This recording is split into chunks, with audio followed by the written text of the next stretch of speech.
Welcome to the Clear Admit MBA Admissions Podcast. I'm Graham Richmond, and this is your WireTaps for Monday, October 18, 2021. I'm joined by Alex Brown from Cornwall, England. Alex, how are things going this week? Very good, thank you, Graham. So give us the latest on the MBA admissions front, because I know we're in the heat of round one. There's probably interview invitations flowing. What have you been seeing happening, and what's coming up?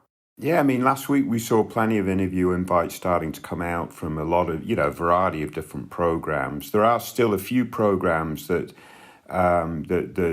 release all their invites at certain times, rather than sort of put them out on a rolling basis. So we're still waiting to hear from a few of those programs, like the Wharton School is at the end of October, for example.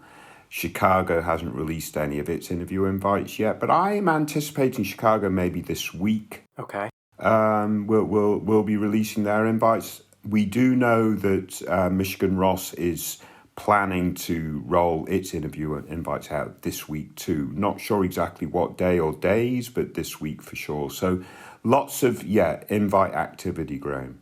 Good. Yeah, it's a good time of year for that to be happening, and I know. It's like nerve-wracking, and that's why that's why we record the podcast. That's why we publish lots of interview-related tips and things to keep people busy while they're prepping or waiting for news. One of the things I wanted to mention is that we officially announced. I know our podcast listeners have been privy to this for quite some time now, probably a month or so, but we officially announced and launched RankingsWire on the website. It's now linked, part of the menu system on the website, and you can see it. So that was a lot of fun to kind of finish that project off. And I did want to thank those listeners who went and submitted entries on RankingsWire to kind of prime the pump there, so that we had lots of entries when we officially unveiled it to the world. So that's kind of fun. And if you're just tuning in now, RankingsWire is just a fun tool that you can go in on our website and rank MBA programs, make your own customized ranking and share what preferences or priorities you used in kind of creating your ranking. So it's a lot of fun. It works just like all the other wires where you create a post and then it appears on a feed. So lots of fun getting that going, Alex. And the other thing related to the website, and we haven't announced this yet, but I think some people have noticed that there's a little picture next to your name and next to my name when we are commenting on the website. And so I've got to put up a little post on the site to explain how this works. But basically anyone who's a registered user can choose a little image of their whatever they want. It doesn't have to be their face if they want to have, a picture of an animal or whatever, but you can have a little image attached to your username now. So that's a new feature that we've rolled out, and I'll try and get some instructions up on the website or just alert people to this. You basically just go to your user profile and can upload one. But so lots of little changes happening on the website, which is fun. And more to come, right, Graham? Yeah, absolutely. So stay tuned. The other thing is over on the website, we've been, just continuing to roll out a lot of content. We've been kind of profiling the class profiles as schools release them. So we profiled Wharton and Berkeley over the last week or so. And just for those of you who love these statistics, Wharton's class of 2023, average GPA was 3.6, GMAT average was 733, GRE 324. The biggest stat that I think they're really proud of, and that's kind of a milestone for them, is 52% women. And they surged back up to 36% international after a kind of down year with COVID. I think they only had 19% in the class of 22 international students. So, yeah, a lot of interesting numbers out of Wharton. I don't know, do these numbers say anything to you, Alex? You were there for years and years. All these numbers seem really high to me. Yeah, the 733 GMAT, 324, is that what you said, GRE? Yeah.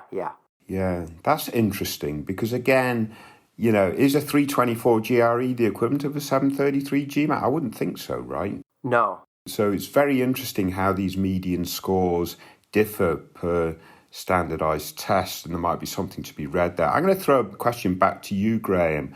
Wharton, 52% female, fantastic. Congratulations to them. I think Marshall was perhaps the first top program to eclipse 50%, and now Wharton has joined them. I think I read actually on Reddit that, say, for example, Tepper had quite a low or a very low female representing score in terms of their profile. Am I remembering that correctly, Graham? I don't have the number in front of me, but it was definitely lower than, it wasn't half, the way Wharton is. Yeah. Yeah, for sure. So my question is, are the top schools attracting more of the top tier female candidates into their programs at the cost of the schools in the next tier or two down, or are we seeing a larger proportion of top tier candidates being female? Yeah. That would be an interesting piece of research. Yeah, and I don't know the answer. I do know that, for quite a little while now, more women are graduating from undergraduate than men. But that was always the case when I was at Wharton, Graham, and we were doing 30% female in the MBA. Right. And undergrad, women were a higher percentage than men. But I think it's accelerated a bit. And I would also argue that I think that the labor market's changed and, women are, increasingly, taking on all kinds of roles in the business world. Yeah. And so I feel like some of it is just a general groundswell of there, kind of more women in the pool. And so schools are able to, get more into their class.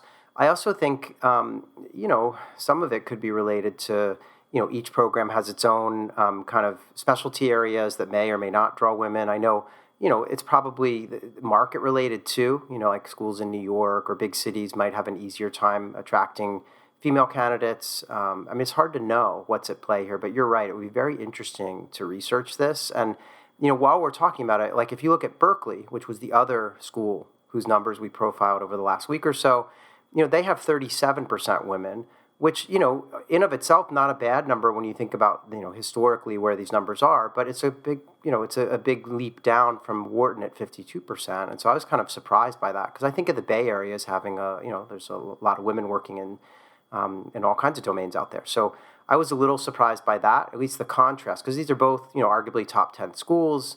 So I don't know. Do you have any thoughts on I wonder what's at play here? Like, how did Wharton snatch up all these great female candidates? No, it's fair play to them.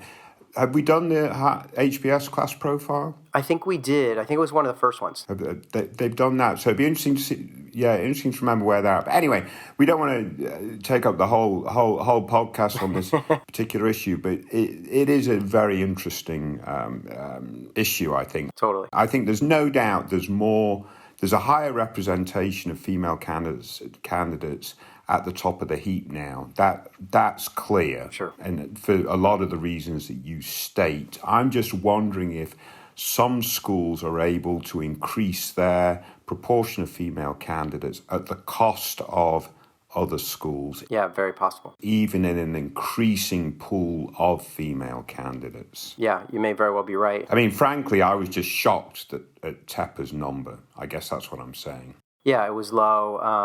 So I don't know. I know, interesting debate. You're right. We should probably move on. But I did want to share the other Berkeley stats since we were kind of giving out those stats for Wharton.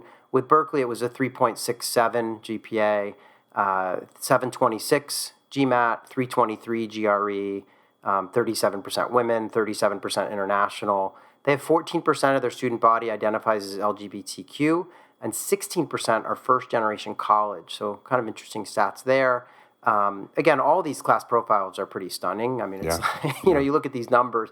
And then the only other stuff that's been happening over on the website is we published a couple more Real Humans where we profile current students. So we profiled some students at ESA in Spain, and then a big one on MIT Sloan. Those just ran. So check those out if you're interested in those programs. And we were very fortunate to sit down and do a Q&A on the website with Lisa Rios, who's the Dean of Admissions over at NYU Stern. So lots of good stuff happening over at clearedmit.com. I think that's kind of everything happening over there. I know you've picked out 3 really interesting candidates for us to profile this week. I did want to make 2 really brief comments. One is that we have 99 ratings on Apple Podcasts of our show, and it's been sitting there for a week or 2 at least. And I'm like, why can't someone just go and rate the show? Get us up over 100. That would be great. Because I just, it would be nice to get more ratings. Obviously, we love reviews too, but rating literally will take you 3 seconds to put in. So if you listen to the show on Apple Podcasts, just throw in a rating so we can get over that hurdle into the triple digits. Are these 99... Are they 99 positive ratings, Graham, or are we just asking for any kind of rating? Well, ideally, it'd be a 5-star rating. Yeah. But yeah, so far, I mean, we have a 4.9 out of 5, I think. So we've done okay. But it'd be good to just get some more. It's just nice to see those accumulate. The other thing is, and this is just sort of a random thing that I was thinking about today, is we don't currently have a sponsor for the podcast. And I feel like we should. And I know our director of sales, maybe he has something lined up. I have no idea. But it just occurred to me, if you're listening and your company hires a lot of MBAs or wants to hire a lot of MBAs, or you just think you know someone who'd want to sponsor the show, we're always open to that. Most people run in the other direction, but we'll take a sponsor if somebody wants to sponsor. That's about it, though. I do want to get into our WireTaps portion. I mean, people can always email us if they want, as usual, info@clearedmit.com. Use the subject line WireTaps. But otherwise, Alex, I want to talk about these candidates because you've picked out some really cool ones this week. Let's kick on. All right. So this is WireTaps candidate number 1. So this is an entry we received on ApplyWire, and the candidate has 4 schools in her sights. She's got Columbia, Harvard, MIT, and Stanford. And she wants to start next fall. She's going to be applying in round 2, if memory serves, and she is an aerospace engineer. She wants to pivot into venture capital or tech after business school. And she lists out some big-time VC funds: Anderson Horowitz, Sequoia Capital, Van Rock, Space Capital, Space Fund, Starburst Aerospace. So there's, she has this focus on kind of aerospace and stuff. Her GMAT score is a 670. Her GPA is a 3.9. She's been working for 3 years, located in LA, and open to going to New York, San Fran, Boston, or even London post-business school. She mentions very kindly, she says, "Hi guys, I am addicted to listening to your podcast. Thank you so much for making B-school information available to those who come from non-consulting or banking backgrounds." And she says she would love to know our thoughts on her odds of getting into these schools on her list. She's going to be applying in round 2, and she indicates that she doesn't feel like she comes from a target background because of her, she works in aerospace. And so, I'll kind of stop there because you had some dialogue with her, but, she's a mechanical engineering major with an aerospace minor, top 30 university, lots of undergraduate extracurriculars, but there's this GMAT score. So what do you make of her candidacy? I'm surprised you didn't list Texas in her post-MBA location too. Isn't that where SpaceX has moved to? Yeah, I guess that's right. Yeah. So but I guess it depends if she wants to do. This is one of the pivotal things. If she wants to do VC around the kind of aerospace and space, right? Okay. Or if she wants to work for in the industry itself, which is something we're going to talk about. I think. Yeah. The 3 things I'd like to talk about regarding this candidate. One is, I think they're an outstanding candidate, right? In terms of 3.9 mechanical engineer, super busy undergraduate student involved in lots of stuff. So they're clearly smart, female, engineer. All that stuff is really, to me, that's very positive. And then they sort of go on into their career, and I'm going to take it at face value that they've done very well. And you'd hope that then gets backed up by strong recommendations and so on and so forth. Their extracurriculars now might not be quite as robust, but I think we can look beyond that. There's just so much to like in terms of their profile, their academics, their work experience, and so on and so forth. So to me, that's all positive. And I would think a top program based off of that will look very closely at this candidate. There's a couple of areas that I think need sort of shoring up. The 670 GMAT is going to be a problem. Now, they're a poor standardized test taker. They can make that argument because they didn't fare well on the SAT, and they got a 3.9 engineering GPA.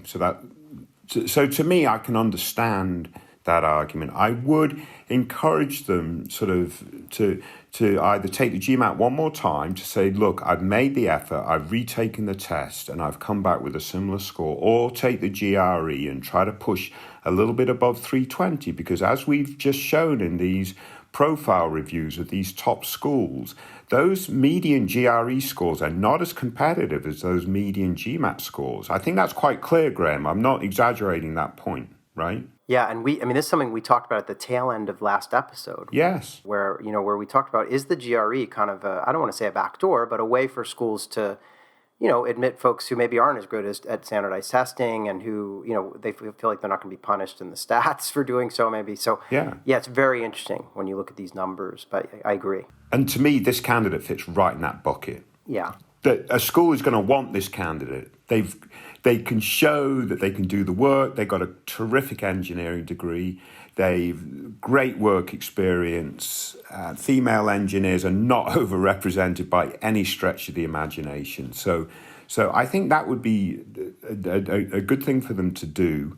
But then use the optional essay. Let's say they came back with a 321 or something like that. That puts them more in the ballpark for sure. But they can use the optional essay and explain the circumstance of, backing up maybe with the SAT score, the 3.9 GPA, and so on and so forth. So if they could do that, that'd be terrific, because they're giving reassurance to top schools that they are a great candidate, which I think top schools are going to want to admit this candidate, Graham. We've talked about this idea before, right? Where there are certain candidates, when you read the application, you want to admit them, but there's a nagging piece of it that's sort of holding you back a bit. Across the board, bar the test score, schools are going to want to admit this candidate, I believe. The other slight thing that I might encourage this candidate to do is to adjust their post-MBA goals from VC in space, which, as we all know, transitioning into VC is a tall order.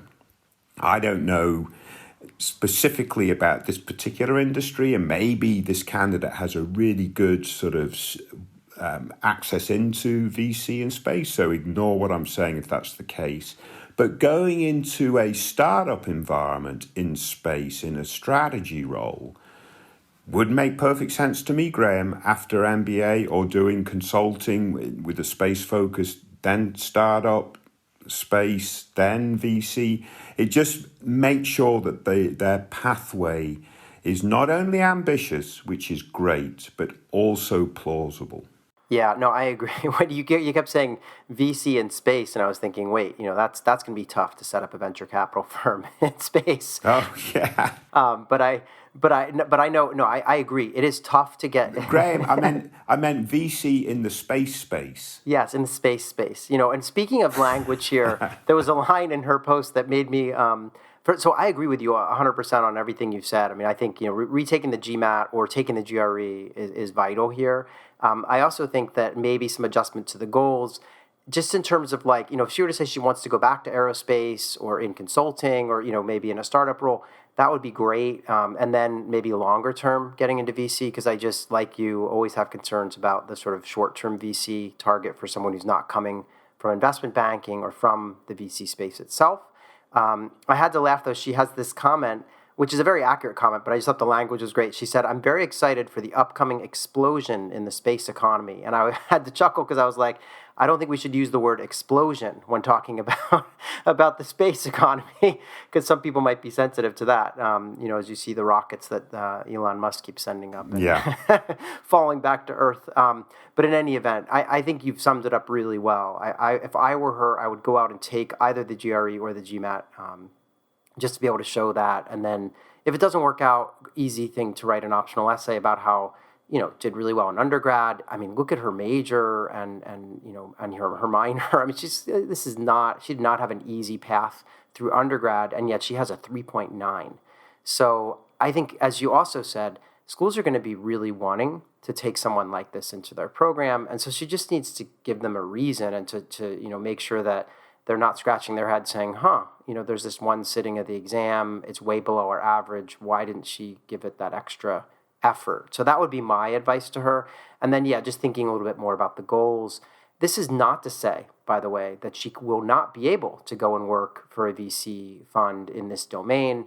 It's just more that I feel like, from the admissions reader standpoint, it might be more palatable to have an intermediate step there somehow. Completely agree. Yeah. So I want to thank her for sharing her post. Really interesting background and lots of fun to talk about.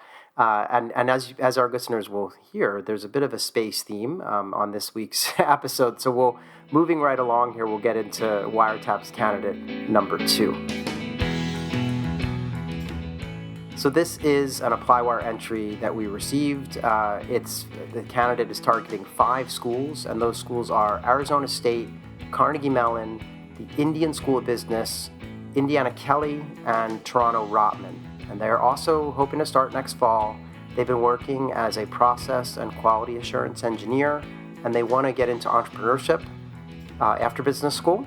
They have a GMAT score of 750, big score there. They have a GPA of 7.87, which is out of 10, and that's because they went to undergraduate in India, which uses a kind of out of 10 type scale or out of 100. And then they've been working for 2.3 years. I like that precision. And they were located in India. They want to land in the U.S. after business school. Their undergrad was in electronics and communications engineering from a decent university in India. And they've been working for a couple years with an NGO. They also do part-time work as a fitness trainer. They've written their essays. And they're just wondering, what are their chances? They have a lot of expertise in kind of operations, so they're proficient in ISO, quality standards, which is, kind of operations speak. But in any event, what do you make of this candidate? Because it's an interesting set of schools that they've targeted. They have a really tremendous GMAT score, but they're obviously an overrepresented majority, right? They're Indian, engineer, applying from India. What do you make of this? Yeah, I mean, actually, you made a very good point before we came on air, which I hadn't really focused my thoughts on at all. This person is not aiming very high in realistic terms, right? So with the 750 GMAT, strong undergrad, with the NGO experience on top of their short work experience, and I underline that short. They probably will end up with options with the set of schools they've applied. So that's perfectly fine, if that's what they want to do. My whole take on this candidate, Graham, is if this candidate came back in 2 years' time, they've got 4 or 5 years of experience, a lot more seasoning, a lot more impact from their work, a lot more insight in terms of where they want to go, and so on and so forth, then they'd be aiming a lot higher. Yeah, it's interesting because I'm not sure. I mean, they didn't get into sort of what's the rush kind of thing. And yeah, I mean, for me, though, those were the two issues. I was sort of like, wow, if they just waited a year or two, maybe they'd have more experience and more, leadership and things, and could be very competitive in a kind of top 20 or even top 16 kind of context. Could be M7, Graham. Let's not, yeah, it's possible. Not beat around the bush. Yeah. Big impact person in a couple of years' time. Why not? Yeah, agreed. And then the other thing that needed work in my mind, and this is, kind of something we see routinely with a younger candidate, is they talk about wanting to do entrepreneurship after business school, but I didn't see any sort of detail, about what does that entail, and they don't have an entrepreneurial background. It's not like they've already started a company, and so I was sort of just wanting to hear more about that, and I'm worried that if they're writing their essays, they're going to need to explain what's the plan and what qualifies them to pursue that plan. So again, as you say, they probably will get some options. I mean, they have pretty good numbers. Seem like an interesting candidate. They're applying to schools where their numbers are above the average, so I think they're going to get into some of these places. I assume if they want to stay in the USA, they're carefully looking to see which of these programs, if not all, are kind of STEM eligible, so they could stay for up to 3 years and work, and ideally figure out a way to get an H-1B or get sponsored while they're doing that. But yeah, the only question I had for you, this is a final question, is if they want to be in the USA, what do you think of the fact that they've got the Indian School of Business and Toronto Rotman on their list? Do you think that that's because they have a fallback of, well, I'll stay in India if I have to, or I'm happy to go to Canada, or do you think that they're still thinking I'm going to go to one of those programs and end up in the U.S.? It's going to be more challenging, isn't it? Certainly India School of Business. So yeah. I'm hoping, and I do think this sort of comes across in the comments and the short conversation we've had, that they will reassess their options at this point and potentially reapply again in 1 or 2 years' time, rather than take, quote unquote, the safety option, i.e. it's MBA or bust this season, which I really don't think it is for this candidate. Now, obviously, we don't know what their current career situation is. Maybe they have to leave their job. We don't know that. We don't know what their personal situation is. Maybe there's some urgency for them to get the MBA. But if there is no urgency to get the MBA, if there is a positive forward pathway where they know they can progress, show more impact, and really fully sort of engage over the next couple of years, that's got to be the advice for this candidate, Graham. Yeah, I agree. So I want to thank them for sharing their profile. Hopefully they'll take our advice under consideration. It sounds like they maybe have already applied or are in the process with some, and so they can see where the chips fall, what the scholarship dollars look like, if any of that, if there's any money thrown their way. But I do agree that they could be opening up a whole different, kind of set of opportunities if they were to wait a bit. Yeah. So, all right, let's move on and talk about WireTaps candidate number 3. So this is another ApplyWire entry, and this candidate has 6 schools on the list, and this allows us to return to our space theme. This person wants to go to Dartmouth, Harvard, MIT, Stanford, Chicago, or Darden. They're currently an Air Force officer. They actually mentioned they're a physicist working in in a geospatial intelligence squadron, and they want to get into consulting or tech after business school. Companies that they've got on the list are Accenture, Bain, and Booz Allen. GRE score 329, GPA 3.43. They've been working for 5 years, and they're located in Ohio. The other wrinkle with this candidate is that they have already heard back from HBS with basically with a rejection. They were not invited to interview in round 1, and so they're super nervous as a result of that. And so they wrote and posted their profile in an effort to get some feedback from us. They also did mention that they've seen a lot of military people profiled on the podcast, but none with a profile like theirs. And they said they'd love to be featured, and that they've been listening for a year and they love the podcast. So we'll take all those compliments always. But Alex, I did want to ask you to kind of walk me through what you think of this candidate, but also when you hear physicist working in a geospatial intelligence squadron, do you think science fiction movie? I mean, that was the first thing that jumped to my mind. It's not the kind of everyday job that you hear about in the MBA admissions process. I was going to ask you, Greg, what does that mean? Do you know? No idea, and that's actually could be part of the problem too, right? So we'll get into that maybe. But what do you make of this candidate, and do you think that they should be panicking since they were rejected from HBS? What's your take on that? I think this candidate belongs in a top program. Yeah. They check a lot of the boxes that make someone attractive for a very top program. So their numbers are great. I mean, 329 GRE is well above the averages as we've talked about on this show for sure. Their overall GPA is good. Well, it's decent. STEM degree 343. There is a little bit of an issue in this. They basically did community college, and then they finished up their degree at a university, and the GPA from that university is not as competitive. But they essentially, I'm guessing, I'm not sure if they're first generation applicant, but they had to pay for their own studies, and they sort of try to accelerate through, and they had to skip some prerequisite courses whilst taking advanced physics and math courses. So, I mean, that's going to be challenging for absolutely anybody, right? So, yeah. Presumably they explain that a little bit in the optional essay. I think that's important. Whether it means that they should potentially look at doing MBA Math or HBS Core to round that issue out, I'm not entirely sure, but it certainly needs a little bit of explanation. You would think that their work experience is super interesting, Graham. I mean, Air Force officer working as a physicist in this sort of geospace intelligence squadron. So obviously they're doing some highly analytical work. They talk in their profile about artificial intelligence and so on and so forth. So hopefully they've been able to articulate that well in their applications and so on and so forth, which I imagine they did, because their GRE score says their verbal skills are absolutely top notch. So quite frankly, Graham, there's a lot to like here. Now, with the explanation on that GPA side, I think that might be the potential weakest link.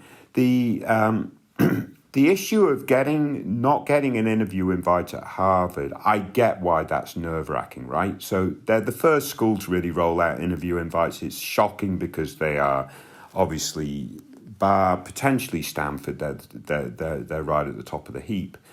So if you don't get an interview invite at Harvard, recognize, firstly, Harvard takes a deep cut in terms of who it invites, right? So it's not inviting 50% of the pool, it's probably about 20-25%. They admit a much larger portion of those that they invite to interview. But that doesn't really take away from the sting of the deny at that stage. I think year on year, Graham, we see folks that don't get an interview invite at Harvard getting an admit at Stanford, but certainly getting admits at other M7 schools too.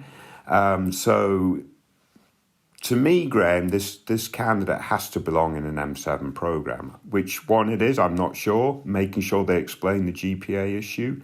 I'm rooting for them, Graham.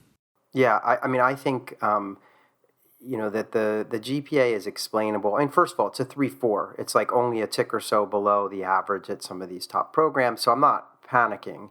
And I do think they had this difficult transition from community college to what they called a public Ivy, so a very good public institution. And, as you said, they took all these upper-level physics and math courses to complete their degree, and their GPA suffered a little bit. But I think they can overcome that. I'm hoping that they explain that in the optional essay. The thing for me, and I also am not, the GRE is fantastic. They had a 99th percentile on the verbal and a 76th% on the math. So those are fine.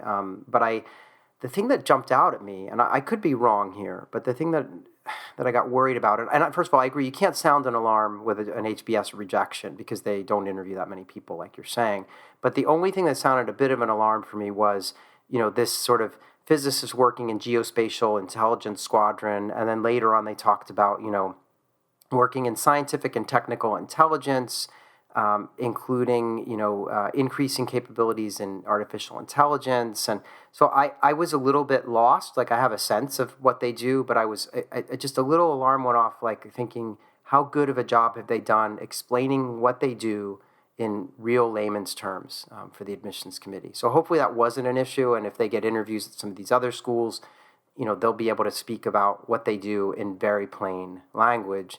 Again, remembering that the people interviewing them are super smart, but not super knowledgeable of their industry and domain. And obviously, when we get into things like artificial intelligence or physics or, geospace, or whatever, like I'm out of my depth, I know. And so I just want to make sure that, that they're doing a good job. And they still have a chance to do a good job because they're going to be interviewing at some of these programs, I'm sure of it.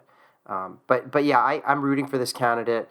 I think there's not a lot that they can do other than, pass their time listening to the podcasts and stuff. I mean, I think, there's no like course correction that they can take. They've applied. They're going to have to wait and see where the chips fall.